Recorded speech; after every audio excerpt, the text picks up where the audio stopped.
namoonni kennaa garaagaraa qaban qaamsa siyoo qabaatan gara dhufuu dandeessu yeroo kennaa addaa qopheessan sun jiraate yeroo qopheessan isinaaf beeraa jecha namoonni kennaa addaa qaban dhuftanii kennaa keessatti dhufuu dandeessu maaliif fakkeenyatti fayyadamuu waan ta'eef sirriisisee jiraatee seera asii suuraa irratti namoonni kennaa addaa qaban gara dhufanii kennaa keessatti dhufuu dandeessu kennaa addaa namoonni qaban kennaa keessatti dhufuu dandeessu kennaa waan keessatti dhufuu dandeessu Garanni Sofuman Development Relief Organization jiranii dhaabbata tola ooltota yerowwan kanaan hundaa'edha. Arfata Abubakar fi Gumaan yeroo Oromoo wayina gaaffatanii yeroo hundaa sagantaa kanarraa dhabamanii isaanis dhaamsa addaa qabu kennaa addaa qabu kanaaf garuma hojii gaggeessaa dhaabbata Sofumanitti dabarsa yeroo Arfat Abubakar.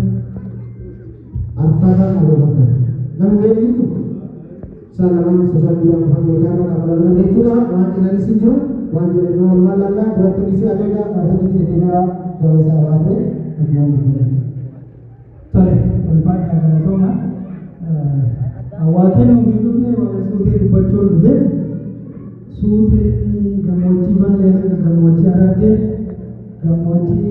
irraa hanga gammoojjii Eertiraa gammoojjii Eertiraa irraa immoo hanga baddaa baaleetti rabbiin umrii dheeressee har'aa qabsoo Oromoo qabu dandhamee bu'aa qabsoo dhaloota kana oomishuu ta'ee akka nuti Oromummaa keessatti Oromiyaa irratti eenyummaa irratti eenyuufuu carraa hin laanne waan nu barsiiseef yeroo kana galateeffadhaa.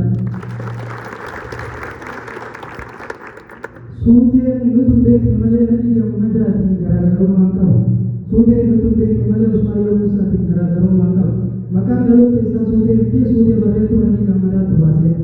Nama Usmaayyoo Musaa waggaa 8 tola kan jiru. Nadii arguuf baay'ee dharraa miti. Akkasiin nadii du'e barbaada nadii lubbuun jiruuf garuu kabaja dhabuun hin barbaachisu jechuudha. Nadii bakka jirutti rabbii yoo isaa aramu yoo lubbuun jiraate rabbi waa galchuuf hambaan nadii garuu suutee barreeffatu hambaan gootota kaleessa nama hedduutu bosona Oromiyaatti gammoojjii Eertiraatti biraa kufe isa immoo rabbi lubbuu dheeressee asiin gahe ankanuma jedhan isaa waan jedhanaa jedhan. Gaafsee maatiin jedha qabsoon uummata Oromoo yeroo hedduu carraa gadhiin fayyadamee waan muraasa jedha. Sunis qabsoon uummata Oromoo maqaa malee bakka haqaa hin jirtu. Sababni kana jedheef namni kun artistii qofaa miti qabsaa'aa mirga dhala namaati. Osoo waa'ee jaalalaa waan garaagaraa ta'e galmi kun bakki waan nu gahu ture.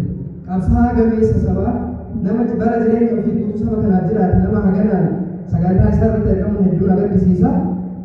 Kan biraa dhaabbata Sofumaa bakka buunee dhufnee dhaabbata kana nama beekanii jechuudha.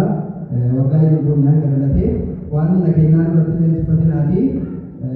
Sofumaa guutuu bakka bu'uudhaan qarshii 50,000 kennee jiru.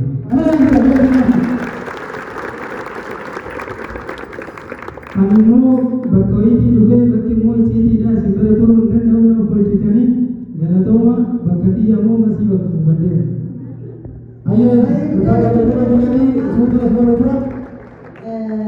Wali Sofumaan hojii guddaa hojjetaa jiru.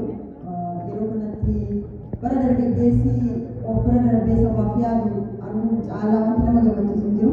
Akka keessatti kan dargaggeessi dhufaa baay'eetu dargaggeessi isaa jiraatanii jedhan wayii isaanii nuti dhufamanii jiru.